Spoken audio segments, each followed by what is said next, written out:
Oh, kumusta kayo? Eto na naman ang inyong kapitbahay. Ako po si Silay. At ang feature natin ngayong araw na ito ay ang aratilis.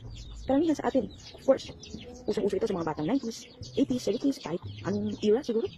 Kumain siguro ng aratilis ng kanilang childhood days. Kaya, tara, pag-aralan natin kung ano ang pwede natin gawin sa aratilis. Ito ang aratilis, o kilala scientifically known as Pinja calabura. Ayan, yan ang kanyang scientific name. Sa English, ang tawag dito ay Curson fruit. Para siyang mga cherries. Ang puno ng aratilis ay napaka-fibrous at ang dahon naman nito ay madagta.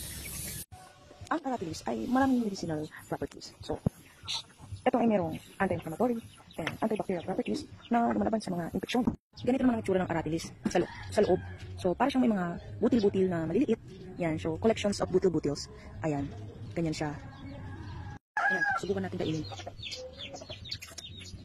Parin naman itong sinsiksik. Siyempre. Mulain mo, kung gusto mo, pwede naman, di ba? Pero ako, ayoko nang may balat, kaya tatapon ko to.